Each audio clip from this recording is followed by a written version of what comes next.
আসসালামু আলাইকুম ওয়ারহমতুল্লাহ। আশা করি আল্লাহ রব্বুল আলমিনের অশেষ মেহেরবানিতে আপনারা সকলেই ভালো আছেন। ইমানের স্বাদ কিরকম?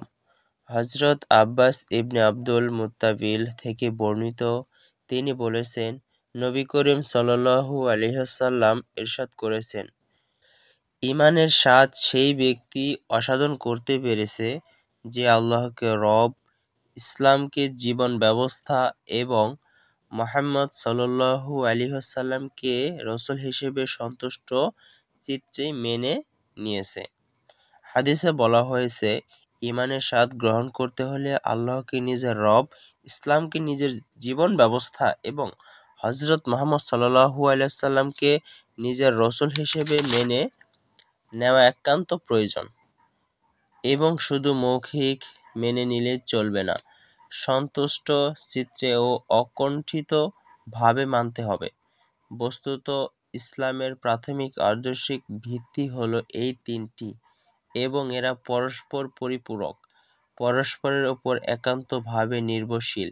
আল্লাহকে যে নিজের রব মানতে প্রস্তুত হয় না, কিংবা মৌখিক বা অন্য কোনো বৈশ্বিক কারণে যদিও আল্লাহকে মানে কিন্তু মনের ঐকান্তিক আগ্রহ ও সন্তুষ্টির সঙ্গে তা না মানে, তবে সে ইমানের প্রথম ও সর্বাধিক গুরুত্বপূর্ণ ভিত্তিকেই চূর্ণ করে দেয়, বরং ধ্বংস করে দেয়। আর যদি কেউ আল্লাহকে নিজের রব, মালিক, প্রভু ও আইন বিধাতা হিসেবে মেনে নেয়, কিন্তু আল্লাহর দেওয়া ইসলামকে নিজের জীবন ব্যবস্থা হিসেবে মেনে নিতে অকুণ্ঠিত চিত্তে গ্রহণ করতে পারে না, কিংবা ইসলামের আংশিক গ্রহণ করে, পূর্ণাঙ্গভাবে ইসলামকে জীবনের সমগ্র ক্ষেত্রের জন্য গ্রহণ করে না, তাহলে আল্লাহর রব বলে মান্য করা একেবারেই অর্থহীন হয়ে পড়বে। কেননা আল্লাহকে মানব অথচ আল্লাহর প্রদত্ত ইসলামকে নিজের জীবন ব্যবস্থা হিসেবে গ্রহণ করব না, এটি সম্পূর্ণই পরস্পর বিরোধিতা করা।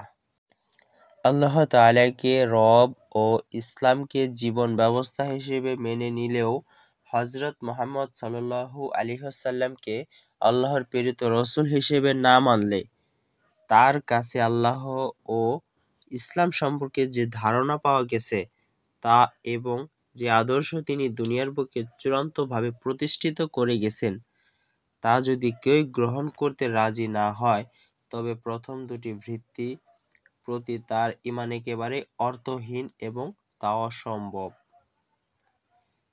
কেননা আল্লাহ আছেন, তিনি আমাদের রব এবং আমাদের জীবন ইসলামের জীবন ব্যবস্থা।